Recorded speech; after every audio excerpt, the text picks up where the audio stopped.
Daith da, how be knacking?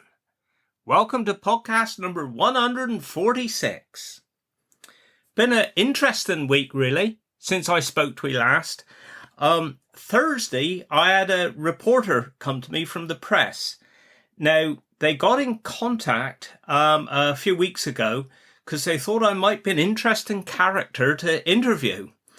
I don't know where they thought that, but I think 'tis the fact that obviously being a funeral director and everything, but also the podcasts. I mean, they've just gone crazy. I mean, 72,000 downloads, I think I looked last week, all over the world. Europe, Israel, America, Mexico. Fantastic. So Olivier come to interview me, and we spoke for about an hour, and he was making notes as we was going along. He was writing brave and fast, but he never stopped and said, all right, we'll go back over this, that and the other. And I said to him afterwards, can I see what you're going to write before it goes to print? Because you are a bit worried about how these things turn out. And he said, oh, no. He said, no. He said, if it was an advert and you pay him for it, then that's different. But he said, this is an article that we're doing. He said, you don't get to see it. So I was kind of hoping that he would, do it as it came over, as I said things like. So anyway, that was that. The next thing I knew, my phone started going mad on Saturday. And he did turn it around very quick, because Saturday it went live. And this was on Cornwall Live was the main one. And honestly, I've had hundreds of comments, likes, messages, people stopping me in the street. It's been fantastic, really. It did come over very well. I must admit, I found it a bit funny because, some things that we talked about for quite a long time, one included, and other things that we just skipped over, there was quite a bit about it, which was funny. And also some things I thought, well, I didn't quite say it like that, but he kind of got the gist of it, sort of thing. But I think, what was the title? Tattooed, covered funeral director wanted to be a rock star. I think that was the catch line. I forgot what they call it now. There is a clickbait, isn't it? Clickbait. Tattoo covered funeral director wanted to be a rock star. I think that's what it was. But yeah, it did come out very well, really. There's photos there of me, when I was dressed as Boy George. I had the Boy George hat and everything on. Sir John Betchman's funeral and that. So it did come out pretty good. So if you go on Cornwall Live, I mean, you have to troll back through. I don't know whether you could find it if you Googled it. I'm not too sure. But, I mean, it's been shared loads of times. It was brilliant. It did turn out good. So I say I was a bit worried, but everything turned out all right. So that was good.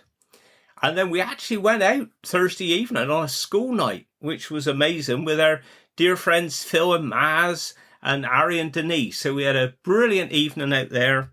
And then 'twas back to reality on Friday. So Friday, we was up at the Connect Church here in Wadebridge, opposite the police station. 'Tis a place we don't go that often, I think mainly because they got such a younger congregation. I might be wrong there, but that's the feeling you get from it. I mean, that chapel, when I was a boy, it was the United Reformed Church. And that's where I had to go Sunday school every week, which I think I have touched on in previous episodes, because that's where Songs of Praise came once to film us, kind of thing, where I used to do my solo. I'd get wheeled out for the special occasions. So they'd say, we've got a special service this week. David, you can sing it, Morning is Broken. So that's where we went. It's in the most easiest of churches to work in, actually, because the church, it's upside down. So you kind of go in the door, sharp turn, steep stairs. But it was a lovely service. It's so light and airy there. The music system and that they got, well, I think some venues would be jealous of that. It's absolutely fantastic. And Drew, who's the pastor there, I mean, we was talking, and in times where perhaps some congregations are struggling for numbers, I think he said they got 170 members at the minute, On a Sunday, they average between 120 and 140, with about another 40 watching live on their YouTube channel or whatever. So amazing following they got. They really have. And I say everything went well. The weather was beautiful too. And there was a good crowd there, really good crowd. So Grace had a lovely send-off. She really did. And then in the afternoon, we was at St. Breward. We went for Les's funeral. It's actually at Glyn Valley, but Les was from St. Breward. And again, everything went well there, which was good. Now, because I'd got on and already done my podcast a couple of days earlier, we did have Friday evening free, and we went for a walk. It was handsome weather, parked near to Girls, and walked right out Coastal Path, wiped our way round past Stepper Point. If you're friends with me on Facebook, you would have seen the photos, and I also did a video there as well, because there was a helicopter coming in, and he come right up the estuary, heading to Rock. Now, that's quite a common thing, really, because we got a few wealthy people living in the Rock area. And our dear late friend, John Bray, he got an area there where people can actually land their helicopters if needs be. And I took this video. It reminded me, and I don't know if I've mentioned this before, the only time I've been in a helicopter. And that was a Sea King. And that was quite a few years ago. It was back when I was in St. John Ambulance. And every now and then, they would do a training session, a major incident, they call it. Now, I don't know if they still do it these days, but what they would do, they'd go somewhere like up Davidstow, somewhere a bit deserted or whatever, and they'd recreate a major incident, which would be a training session for all your emergency services, ambulance, fire brigade, helicopter, so Coast Guard or whatever sort of thing. There wasn't that air ambulance back then. That was before the air ambulance. That's how far back I'm going. And we had this briefing before, and there was 4 people that were that bad that they should have been flown to Trelesk by the Sea King helicopter. Now, I wasn't one of them. I just had a broken leg sort of thing. But anyway, when the major incident took place, whoever was treating us got it a little bit wrong. And I did end up on the helicopter. I nearly said to Mary, here, I shouldn't be going here, but I thought, no, I can't say nothing. So I ended up on the Sea King helicopter. And of course, we take off and we're heading down to Truro. And Mehdi that's in the back with us there, he says, do you want to have a look out where we're going? So we said, yeah, fine. Well, obviously, I'm strapped to a stretcher from my waist down, but I could, lean up a little bit. So, of course, there's no window there. What he does, he just slides back the side door. So the whole side of the helicopter, you're exposed. And crikey, you're looking down and you think, the size of ants, perhaps a little bit bigger than ants, but, dotted about in the field. So, of course, that's cows. And it was a fantastic feeling. It really was, to look down on these cows. On these cows with half the helicopter open. Oh, it was brilliant. Absolutely brilliant. So that was the only time I've been in a helicopter, but it did remind me when I did take a video of that. So I thought I'd just share it with you now in case I am done before. And then Saturday morning, we was up St. Teth Church, and this is the 5th Saturday out of 6 that I've had a Saturday funeral. And quite a run, really. We haven't got any on the horizon now, but I say we've had 5 Saturdays out of 6. And 'twas for Bill up at St. Teth. Very sad. We only did his nephew's funeral about a month ago, and now we had dear Bill. And church was full. We were so lucky. The family walked, because the house isn't too far away from the church. So the family, you might have seen them if you were up St. Teth, they walked behind the hearse to the church. And we went in, it was lovely and dry. Crikey, while we was in church, the thunder and the lightning, cloudburst, which went on for 5 minutes or more. And we thought, crikey, we ain't going to get drenched here, because it was a burial in the churchyard afterwards. But thankfully, it finished by the time we came out of church. So we stayed dry, which usually happens the wrong way around and we get soaked. So everything was fine for that anyway, all was well. And then Sunday, I think Sunday, yeah, we had most of the day off. I did have a call in the evening at one of the local hospitals here.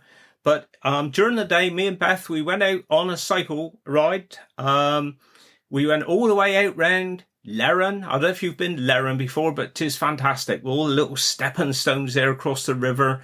Very scenic. I must do a podcast on it because there is a hidden garden there, which is brilliant.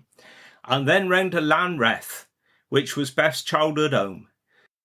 And we cycled round the village. We went to Sue and Derek's house to have a yarn with they, but they was out, unless they saw us coming and didn't open the door. And then we was going to go in the Punch Bowl, see if they had a coffee or anything, which is the pub there, which only reopened, I think, the week before last. So they can just get them back on their feet again. So the Punch Bowl was there. And then we did cycle up, and you may have seen, if you're friends with me on Facebook, I did take a photo of Beth outside her childhood home there at Lanreth. Monday was a long day. It was a long day. We had Rosemary's funeral from St. Teth. The evening, I was on call again that night, and we had a call about 5:30 tea time from a family that I've known forever, and they said that mother wasn't too good. So I said, well, you just call us, when anything happens. So I said to Beth, I think we'll go to bed fairly early, and then I'll perhaps get a couple of hours sleep. So we was in bed by 10. Well, then not long after that, I was dozing and my text message went. I thought I'd better check that, but it was just one of my bearers returning a call. And then about an hour later, about 11:15, the phone went, and this dear lady had passed away, but they were waiting for the doctor. Well, of course, then you don't really get back to sleep because you never know. The doctor can take up to 6 hours to get there. I think I've mentioned this before. So that was that. Well, then we did have the call, I would think, about 2:15 in the morning. And I tell you what, 'tis some strange, because 'tis the first call that I've had where we've gone into town in Wade Bridge, and it's since they've altered the lighting. Now, up until very recently, I think streetlights would be on right through the night. But now they've changed it. I think at midnight, they turn them off till 5 o'clock in the morning. And I tell you what, going up Trevanion Road and turning up there, 'twas pitch black. Very weird feeling. Really was. Very weird. But we got back into bed, about 3:15, I suppose, something like that. And then about an hour later, my phone pinged again. And I wouldn't sleep. And the trouble is, if I was dozing, I've had 40-odd years of listening for the phone ringing, so you don't settle. And this was a mate of mine, Justin, and he was working that night, and I suppose he didn't think I'd see it till the morning. But he's a dog handler up Gatwick. And he said, you'll never believe it. He said, I'd just been doing my rounds, and he said, there's an oldish chap there, sat on the bench with a bag that had Cornwall on it. So he said, in passing, he said, on my uniform, I got my little St. Piran's flag. So he said, get on, mate. All right, where are you from? He said, Newquay. So he asked Justin, where are you from? He said, Wade Bridge. He said, oh, you must know David Bray then. He said, yeah, I went to school with him. So Justin said with that, he had to keep going. But he thought when he comes back and does the round again, he'll say to Meddy, oh, what's your name? I'll pass it on. But when he come round, Meddy gone. So if you listen to this and you saw my mate Justin at Gatwick, get in touch and then I'll find out who you were and I'll let he know too. And then Tuesday, we was down Penmount for one of our funerals. And that was for Joan's funeral, dear of her from out Biscoppa. And lovely service there. That was really nice down there at Penmount. And then we had dear Freya's funeral in the afternoon, an intimate funeral, very touching, very touching. One of our funerals then we had on Wednesday was Denise's funeral from Bodmin. Known Michael, her husband, and Denise for such a long time. And it was lovely to see him, but not under these circumstances, him and the family. But all was well there. And then this morning we had one of our services, the direct funeral that, seems quite popular at the minute, where we go to the crematorium 8:30 in the morning where nobody attends. But the family can, if they want, and did today, follow in their car and follow us to the crematorium. So that was my week for this week. I was going to talk about the coracle, which I think I was going to talk about last week, but I've talked already for nearly quarter hour and I got a good chunk of a podcast. This is going to be one of the longest ones I've ever done, I think. But the one thing I mustn't forget to say is the fantastic news we had that we're going to be grandparents again. And Days and Jamie, they've announced to the world that they're expecting their first child. So to be lovely, say we've got Jessie and Ollie at the minute, and now another little grandchild on the way, due the first week of January. So congratulations to they pair. Fantastic news. Proper job. Right. Sorry I've spoke so long. This makes up for the ones where they're over very quick. So this week and next week's podcasts are a little different. And this is because 'tis my grandparents speaking, and they've been dead for years. And this is all due thanks to John and Sheila Trethewey. And I'll give you the background, really. My granddad, Grampy, was Sid Bray. Now, he was born in 1909. And he married me nan, Violet Odge. And sadly, Violet passed away when she was only 45. She had 2 children, Father Ron and my Uncle John. And John was only 4.5 when he died. So Violet passed away. And then a few years later, Grampy remarried. Now, she was Marion Solomon. That was her maiden name, Solomon, there from Bodmin. But she was married to Bill Welsh. And very sadly, I remember my mother was going back over it sort of thing. And she said that Marion and Bill went to the cinema, come back home, got inside the front door, and Bill collapsed and died. So Marion was a widow too. So she was Marion Welsh, but her maiden name was Solomon. So they got married and they moved to Nance. And their next door neighbours was John and Sheila Trethewey. And I tell you what, they're still there today in the same cottage.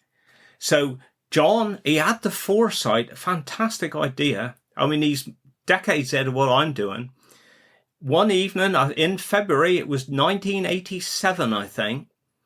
They went into Nan and Gramps' cottage one night, put the cassette recorder down in the corner and just press record. And John and Sheila would just get them going, just mention a few old names. And they just reminisce, talking about people that had gone on before that were still around or whatever. Absolutely fantastic. So that's what we've got for this episode and next episode. So just to give you the little bit of background, they lived in this lovely little cottage there at Bottom Hill in Nance, 2 up, 2 down, with a lean-to kitchen built on the side. Beautiful, lovely kept gardens. I mean, Grampy's lawns, they was like bowling greens. With a river running down beside of the cottage, going under a little bridge beside the cottage there. Beautiful. I can always remember the rooms was very small. The stairs going upstairs were really narrow but steep. Oh, it was lovely. So that's the picture I'm hoping I'm building for, eh? So you can imagine in February they would have had the coal fire lit most probably. And also Grampy would have been puffing away on his pipe, because he did smoke a pipe, which you smelt when you went in the cottage every time. So what I've had to do, obviously John and Sheila, they just put this tape recorder in the corner and set it going. Well, obviously the sound quality, it was quite quiet and twin that good really. And you can pick up the clock. I mean, they had a lovely old clock here. You hear it ticking all the time. And I was hoping it would chime while they were recording, but it didn't, because it had the beautiful old chime, real ancient clock. But because the recording was quite quiet, I've had to record it and then play it through one of my big speakers with my microphone up close to the speaker to get the volume.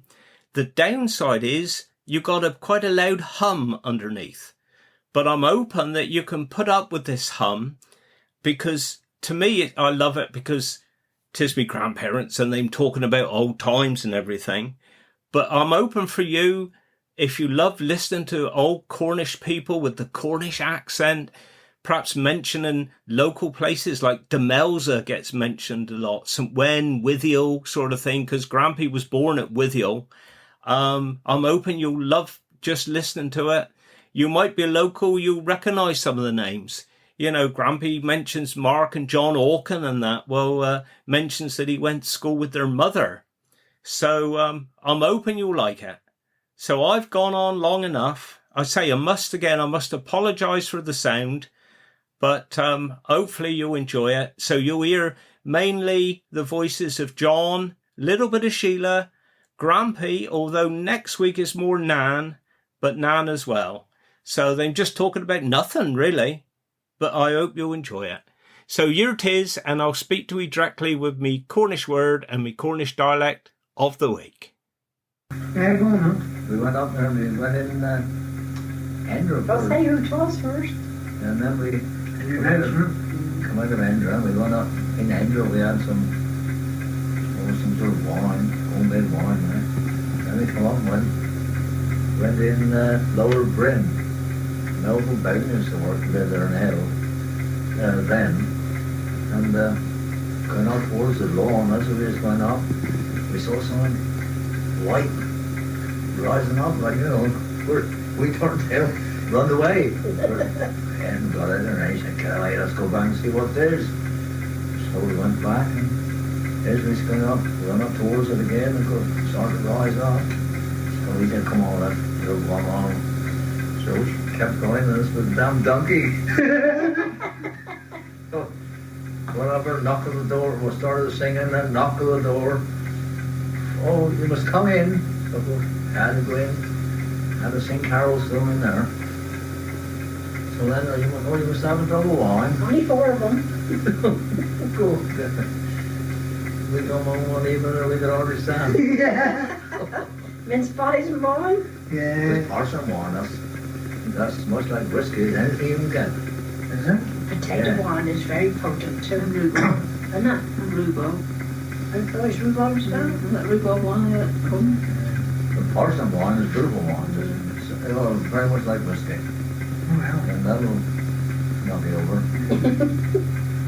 I tell you, I found it used to be comical down Willow was, well, Tony Willow was down to Melza. Reggie and Ernie Vargo. Yeah, I used to go there with meat twice a week. When I was going with First Roberts. They were around in Nelson, some land and all that area. Pretty good place down there. I always liked the Melza, you know. I think it's a nice little place down there. I've been there for years, have you? Yeah, but we came back away. We didn't go back away from Trinidad, right? The last time we went up, Roseman. Yeah. We went driving We went up Rosedown there last Tuesday. last Tuesday. Yeah. Went through, we went up some Braddock way Oh yeah. and over the top, down toward Roseanne, and we walked all the way Roseanne and Downs, and then back down through and just. Big cultural. We had our bloody oilskins on, or top, and like, you know, and it's very hot. Yeah, our thermal gear on, but just, you know, just cold, but just lovely, you know.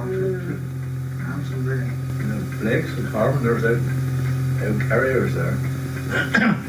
They was building a shed for Bowden in the Lower Bryn there. And of course Bryn was they was gentry really, gentry farmers, you know. And he was all Elvin Blake put on the galvanized on the top, see, and we had the nails set on the way. Of course, did he stop? What did he swore about, see? So Blake and very religious, he says, "Mr. Bowden, you mustn't use language like that," he said. "There's other words you can use besides those." So went on all right, little walk. It's run on for you again. He said, "Hell, bloody hell, I will swear."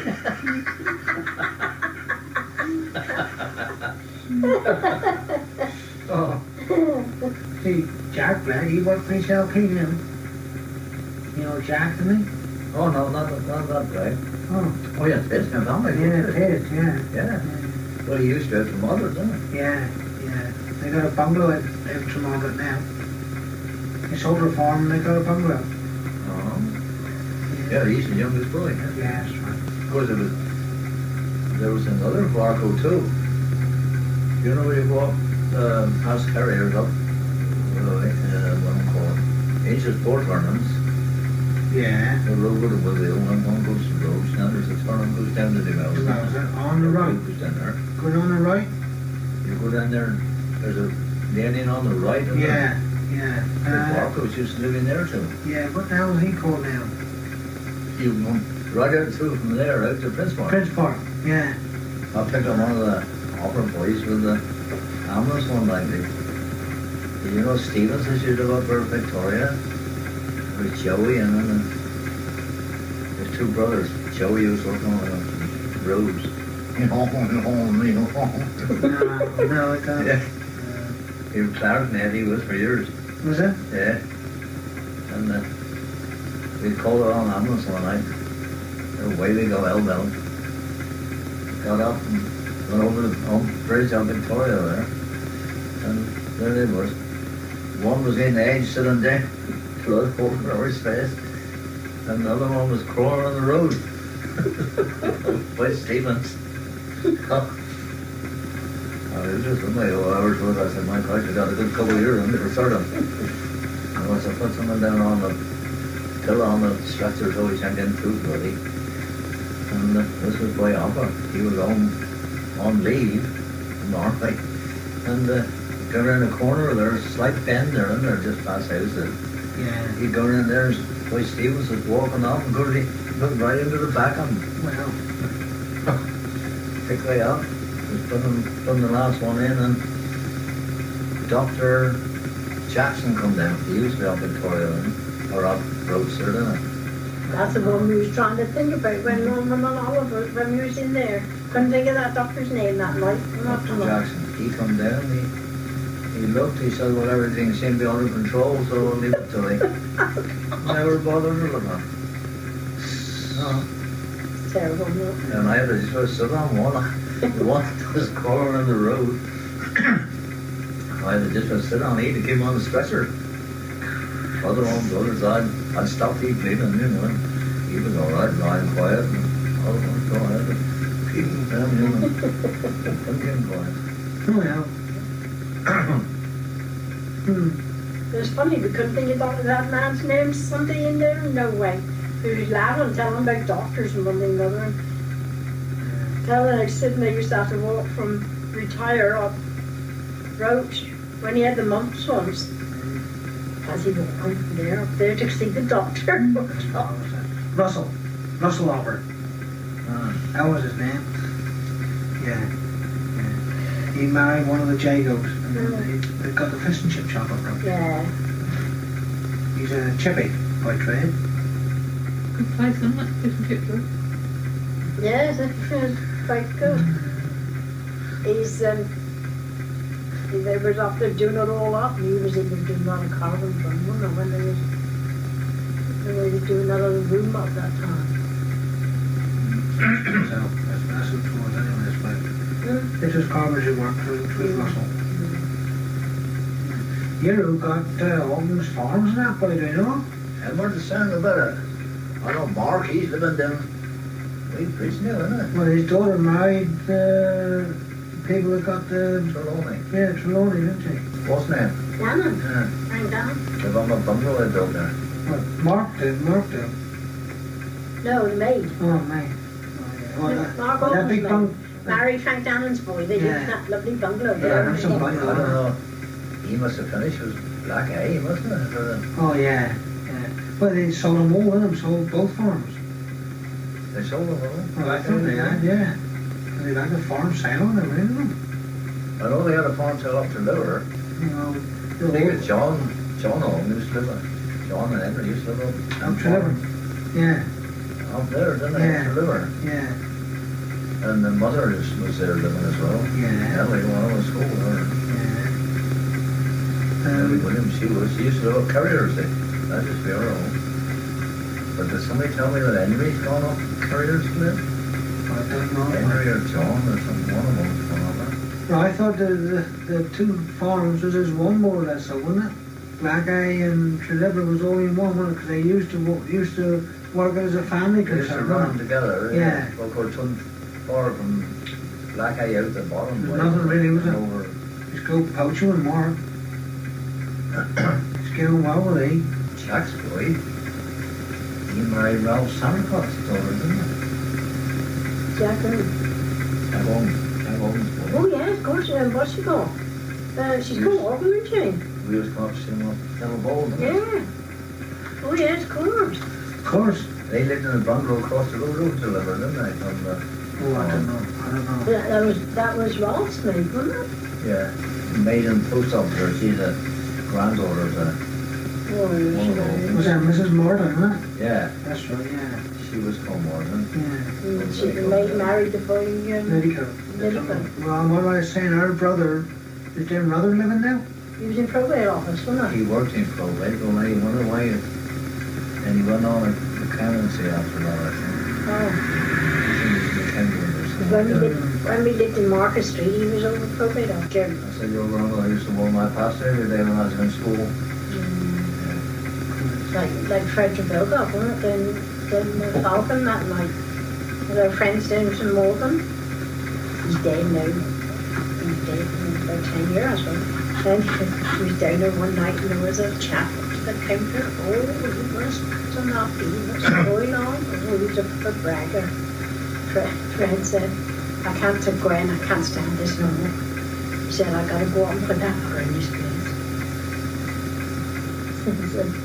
Well, he was in the Air Force. That's right. He was an Air Force officer, and there was a crowd there from Upson Morgan, see. Up there. Of course, they were for Brooklyn boys, you know. Oh, yeah. You knew it would be the... That's all I can tell that bugger someone in a minute. So what the thing in telly, and you're going to tell who his father was.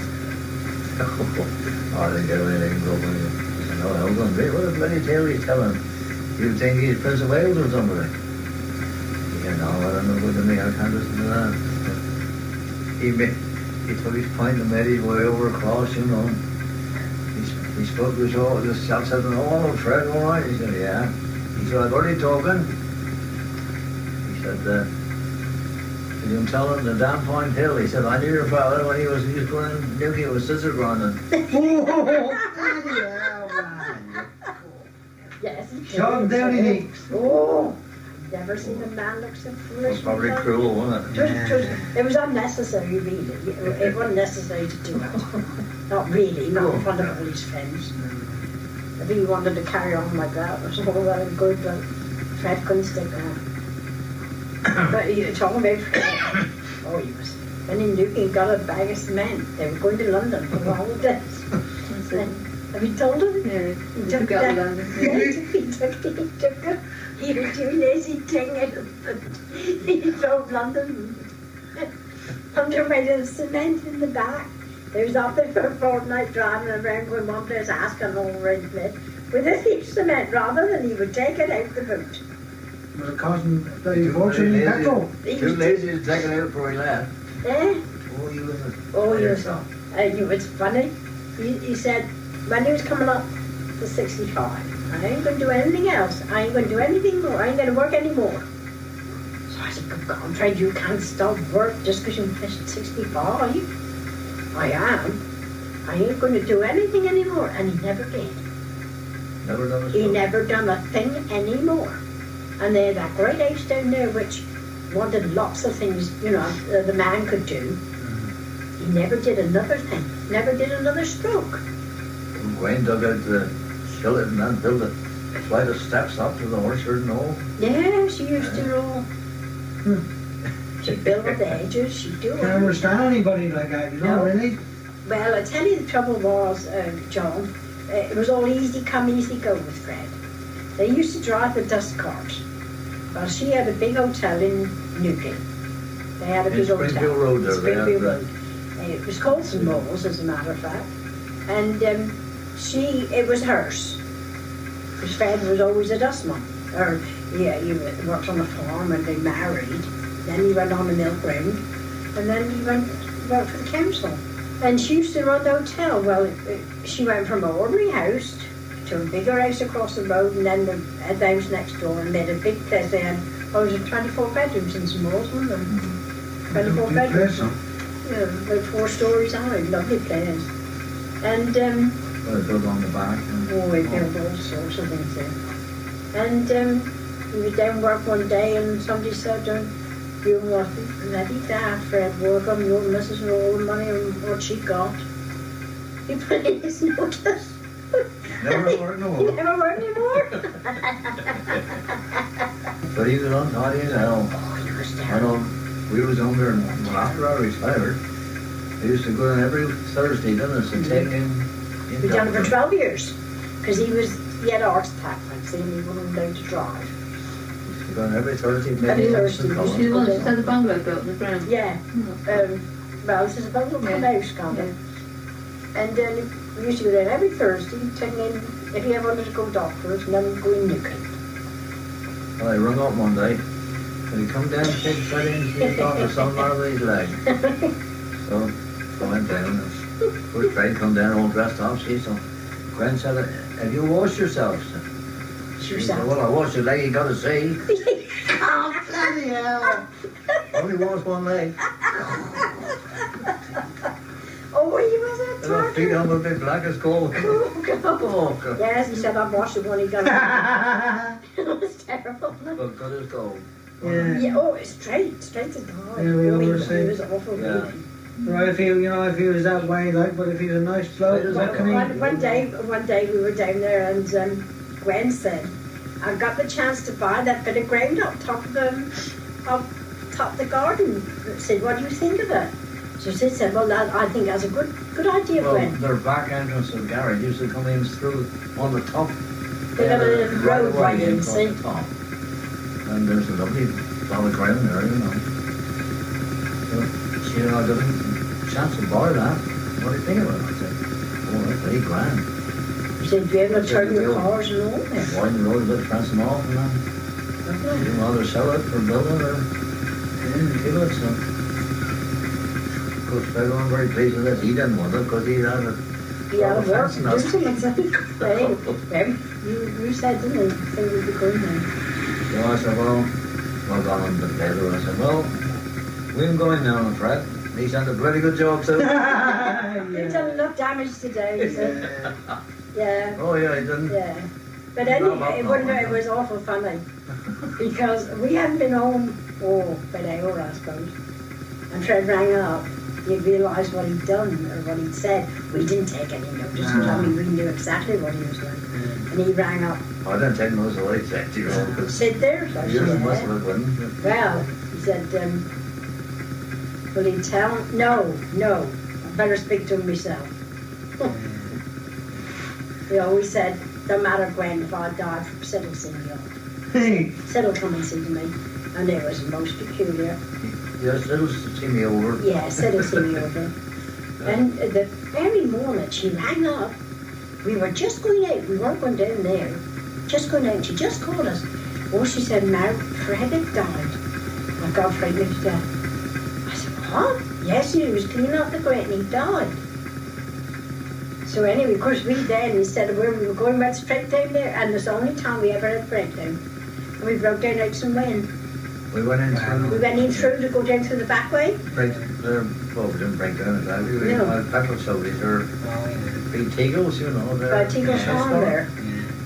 So you went in there and rung up, didn't you? Yeah, I went in and rung up about a funny one, that the only time that ever anything happened. And it was that very time when she wanted us down there so quick as ever we could get there. And Henry, somebody was postman down.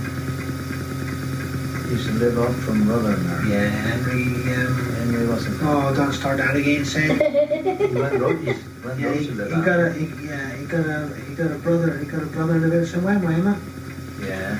But he used to be postman out there, didn't he? Yeah. He come along and come down to here. When we got back and went in Teagle's Henry Julian. Julia. Henry Julian. That's him. We Yeah. run back and went in Teagle's yard, didn't us? Because I went from there into the house and found out. But down in the yard, that's the road there. Was it? Was that, is that, oh, Teagle's, oh, yes. That's the road into Demelza. Oh. Oh, yeah. See, Alfie Teagle was killed, wasn't it? Yeah. We used to have some fun down there, didn't us? We always used to go down there for Christmas years and years ago. Well, we used to go when there was inns and malls. And we'd have a right fine time down there because it was such a great place, you know, we used to have a lot of Mary used to go in, got in the bedroom, she would put a chair up So the bugger can come in. When Yeah, down but there, then, did so, yeah, never went again. You we used to sleep up in the room and look across. look over a flat roof. You could see the lighthouse out Trevose. Yeah, see, and as soon as we got down there, Gwen said, what do you think now? She said, we had a break-in. So I said, good God, where to then? Well, she said, I'm over the flat roof and in the room you were sleeping. I said, good God, you got a nerve of me. So anyway, there'd been a chap, his father lived up the road. Fred, they knew him quite well, but he was a bit of a no-good. And Fred, he'd been in there sleeping for a fortnight. It was that big, they didn't know him.